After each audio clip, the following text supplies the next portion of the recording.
Oke, kali ini kita akan bedah sesuatu yang luar biasa praktis, tapi juga sangat-sangat mendalam. Ini bukan cuma teori loh, ini adalah instruksi langsung, langkah demi langkah, dari Sang Buddha kepada putranya sendiri, Rahula. Instruksi tentang apa? Tentang cara mengubah total cara kita melihat realitas, langsung dari akarnya. Jadi ini bukan ajakan untuk percaya pada sebuah filosofi, tapi sebuah pelatihan untuk mengasah keterampilan baru. Keterampilan melihat yang jujur aja makin relevan di dunia kita yang penuh distraksi ini. Yuk kita mulai dari pertanyaan yang paling dasar, yang mungkin jarang kita tanyakan. Apa sih sebenarnya sebuah pengalaman itu? Biasanya kan kita coba jawab pakai konsep, pakai teori. Nah, metode ini justru sebaliknya. Kita nggak diajak mikir, tapi diajak merasakan dan mengamati secara langsung. Kita akan menyelidiki pengalaman dari dalam, bukan lagi menganalisisnya dari luar. Dan disinilah pergeseran kuncinya. Kita berhenti berpikir tentang hidup dan mulai belajar untuk mengamati secara langsung bagaimana mekanisme pengalaman itu bekerja. Jadi kita beralih peran nih dari seorang pemikir jadi seorang pengamat yang hening. Dari yang tadinya sibuk mencari jawaban, sekarang kita cuma menyaksikan sebuah proses yang terus terungkap di depan mata. Nah, ini dia peta jalan kita. Ada 6 langkah yang akan kita lalui bareng-bareng. Anggap saja kita sedang membongkar sebuah cetak biru untuk membebaskan batin. Kita akan lihat gimana setiap langkah dibangun di atas langkah sebelumnya dengan presisi yang, luar biasa, menuntun kita semakin dalam ke inti pemahaman. Oke, kita mulai dari prinsip yang paling fundamental. Sang Buddha itu nggak pernah loh minta Rahula untuk sekedar percaya sama konsep tanpa diri atau anatta. Sama sekali nggak. Sebaliknya, Rahula diundang untuk mengamati sendiri sebuah pola, sebuah kenyataan yang sedang terjadi dalam pengalamannya saat itu juga. Di sini letak bedanya yang paling penting. Kalau kita cuma percaya, yang berubah ya paling cuma opini kita di permukaan. Tapi kalau kita mengamati secara langsung, itu yang berubah cara kita mempersepsikan realitas itu sendiri. Tujuannya bukan buat nambah pengetahuan baru di kepala, tapi untuk mengubah cara kita mengetahui sesuatu. Nah, 3 pertanyaan ini adalah tulang punggung dari seluruh latihan. Penting banget untuk diingat. Ini bukan argumen logika yang perlu didebatkan. Ini adalah urutan pengamatan langsung. Dan urutannya itu krusial. Kenapa? Karena setiap pertanyaan membangun fondasi untuk pertanyaan berikutnya. Anda nggak bisa mempertanyakan kepemilikan sebelum Anda benar-benar melihat sifatnya yang nggak memuaskan.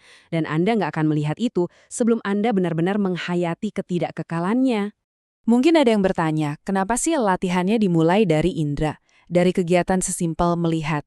Jawabannya karena disitulah identitas aku terasa paling nyata, paling kokoh. Aku melihat, aku mendengar.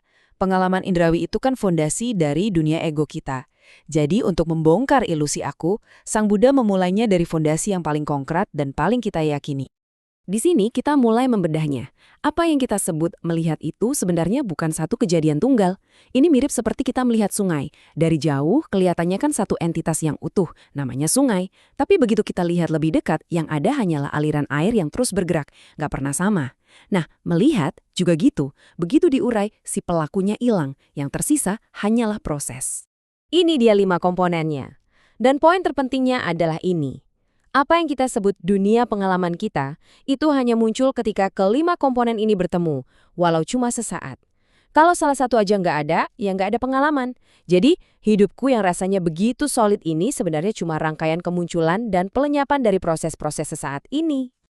Oke, setelah melihat dunia luar, sekarang kita beralih ke dalam.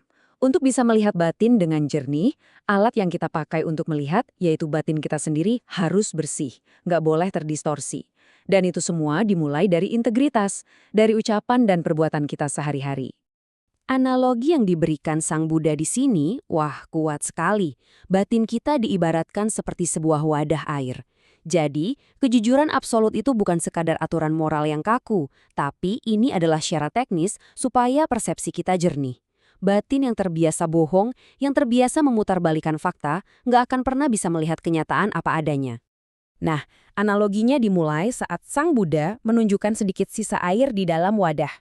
Ini melambangkan betapa kecilnya nilai latihan spiritual seseorang yang dengan sengaja berbohong. Seluruh usahanya, seluruh meditasinya, jadi hampir sia-sia, terkuras habis oleh ketidakjujuran. Kemudian, Sang Buddha membuang sisa air itu ke tanah. Ini adalah simbol yang kuat dari tindakan menyabotase latihan kita sendiri.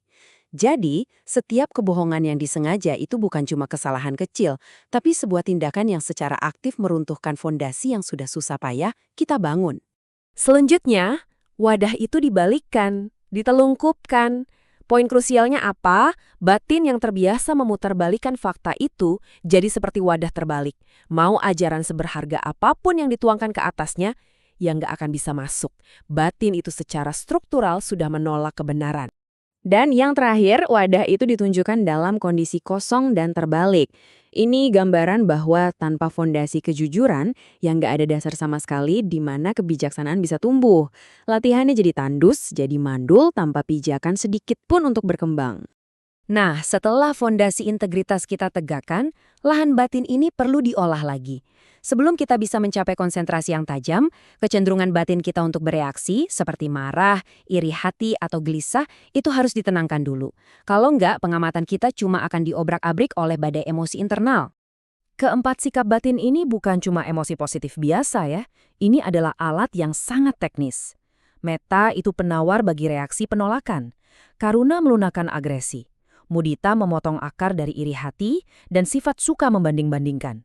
Dan UPK melatih batin untuk tetap seimbang.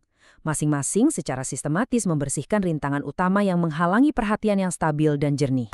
Barulah setelah semua persiapan ini selesai, setelah fondasi kejujuran dan ketenangan batin dibangun, kita sampai pada anapanasati atau perhatian pada napas. Di sini napas itu bukan sekedar alat untuk relaksasi. Bukan, napas adalah cermin yang paling sempurna untuk mengamati realitas ketidakkekalan secara langsung, dari momen ke momen. Ini nih kondisi awal kita semua, waktu mulai kan. Ada perasaan yang kuat banget bahwa ada aku sebagai pelaku, sebagai pengontrol yang sedang melakukan tugas mengamati napas. Ada subjek, yaitu aku, dan ada objek, yaitu napasku. Rasanya terpisah. Tapi pelan-pelan, sebuah pergeseran persepsi yang sangat krusial mulai terjadi. Nggak ada lagi aku sebagai pusat komando. Yang ada hanyalah kesadaran yang menyaksikan sebuah proses alami yang mengatur dirinya sendiri. Aku nggak lagi jadi subjek yang bertindak, tapi kesadaran itu sendiri yang menjadi saksi bisu. Jadi, objek pengamatan kita itu sebenarnya bukan udara yang masuk keluar. Bukan, melainkan karakteristik dari proses bernapas itu sendiri yang terus-menerus berubah tanpa henti. Panjang, pendek, halus, kasar, semua itu muncul dan lenyap tanpa kita suruh. Nah, disinilah kita melihat secara langsung penderitaan itu muncul bukan dari napasnya, tapi dari upaya sia-sia kita untuk mengendalikan sesuatu yang pada dasarnya nggak bisa dikendalikan. Sekarang kita sampai di puncak dari latihan ini. Hasil akhirnya itu bukan tindakan memaksa diri untuk melepaskan, bukan seperti itu. Melainkan, berhentinya kemelekatan secara alami ketika batin sudah melihat dengan begitu jernih, tanpa ragu sedikit pun, bahwa memang gak ada apapun yang bisa benar-benar dimiliki atau dikendalikan. Dan inilah hasilnya. Sebuah pergeseran yang sunyi, tapi dampaknya luar biasa dalam. Pengalaman gak lagi dipersonalisasi, gak lagi dikasih label milikku. Ketika sebuah pengalaman hanya dilihat sebagai sedang terjadi, mirip seperti cuaca yang datang dan pergi, maka akar dari penderitaan tercabut. Kenapa? Karena nggak ada lagi aku yang merasa diserang, dimiliki, atau diganggu. Jadi pertanyaan terakhir ini bukan pertanyaan teoretis yang perlu Anda jawab pakai otak, bukan. Anggap saja ini sebuah undangan, sebuah ajakan. Setelah pembahasan kita ini selesai, di momen Anda selanjutnya, entah saat Anda mendengar sebuah suara atau merasakan sensasi di tubuh, coba deh, bisa nggak? Cuma untuk sedetik saja, Anda menangkap prosesnya. Sebelum pikiran secara otomatis nyeletuk, ini punya saya. Karena di sanalah, di celah kecil itulah, seluruh latihan ini dimulai.